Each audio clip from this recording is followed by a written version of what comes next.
Tiga provinsi di Sumatera runtuh hampir bersamaan. Aceh terendam, Sumatera Utara diterjang banjir bandang, Sumatera Barat tertimbun longsor. Jika kita melihat peta, ada satu pola yang mencolok. Banyak wilayah-wilayah yang hancur berada di sisi pulau yang paling dekat dengan Bukit Barisan. Rangkaian pegunungan yang memanjang dari ujung Aceh hingga perbatasan Lampung. Bukit Barisan bukan sekedar gunung. Ia adalah sabuk tekanan yang menciptakan hulu curam, tanah rapuh, dan sungai-sungai pendek yang meluncur ke arah pemukiman di bawahnya. Dan selama 2 dekade terakhir, bagian-bagian kaki bukit itu perlahan kehilangan penyangga alaminya. Hutan dibuka, rawa dihilangkan, jalur air dipersempit, dan tata ruang dipaksa mengikuti kepentingan yang sering bergerak di luar peta. Disinilah semuanya berubah.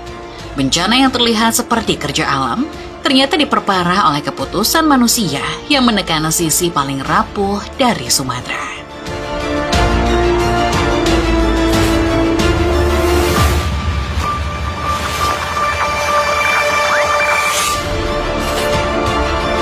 Bencana yang melanda Aceh, Sumatera Utara, dan Sumatera Barat bukan hanya soal hujan ekstrim.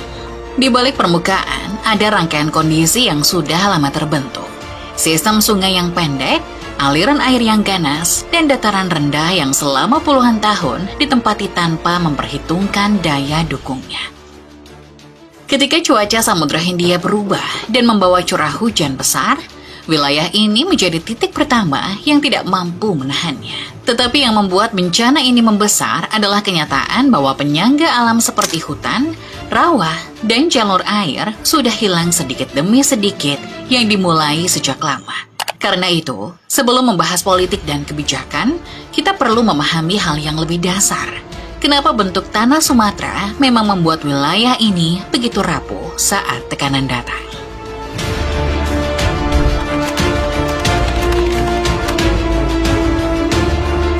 Sumatera bukan pulau yang datar dan jinak.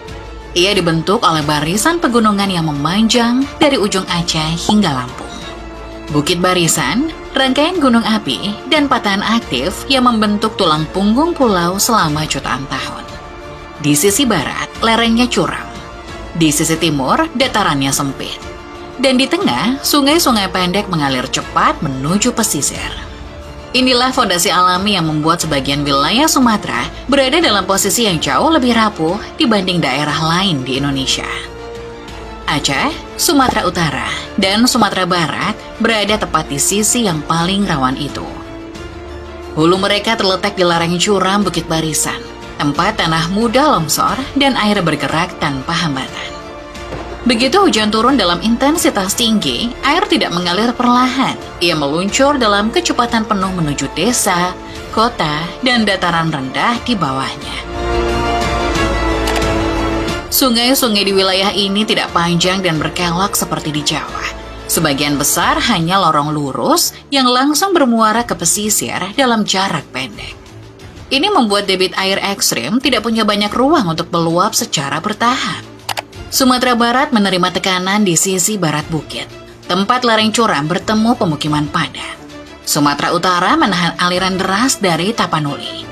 Sementara Aceh menghadapi kombinasi paling berbahaya, hulu tinggi, hilir datar, dan posisi geografis sebagai pintu pertama badai Samudra Hindia. Dengan struktur tanah seperti ini, sebenarnya bencana bukan hal yang mengejutkan. Yang mengejutkan adalah betapa sedikit ruang yang tersisa bagi wilayah-wilayah ini untuk menahan tekanan. Geografi telah menetapkan panggungnya. Hujan ekstrim tinggal menekan satu bagian dan seluruh sisi pulau bisa runtuh begitu saja.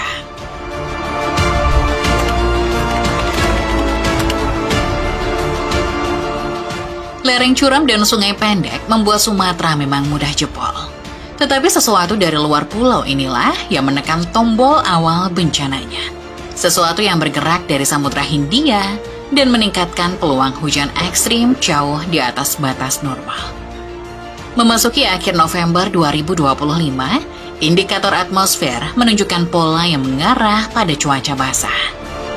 BMKG mencatat adanya kombinasi fenomena Aktivitas Medan Julian Oscillation atau MJO yang berada di fase mendukung pertumbuhan awan, gelombang Rossby dan Kelvin, serta pemanasan suhu permukaan laut di wilayah barat Indonesia. Tidak ada satupun faktor yang menjadi penyebab tunggal, tapi bersama-sama ketiganya menciptakan lingkungan atmosfer yang sangat mudah melahirkan hujan ekstrim. Tekanan cuaca ini terlihat dari bagaimana beberapa negara di kawasan Samudra Hindia mengalami bencana hampir bersamaan.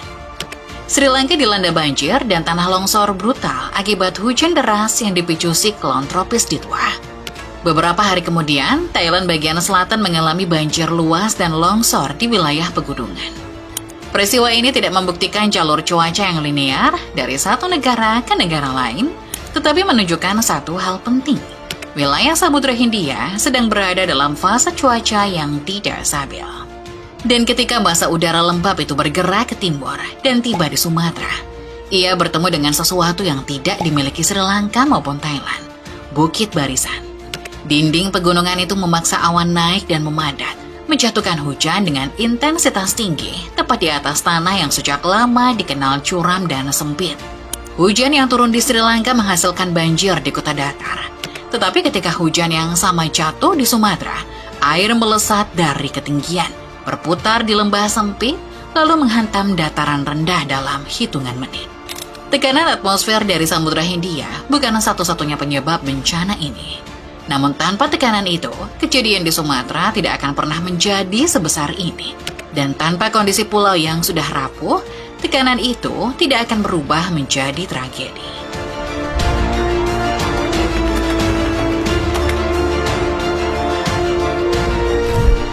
Jika tanah Sumatera terlihat rapuh hari ini, itu bukan hanya karena bentuk pulau ini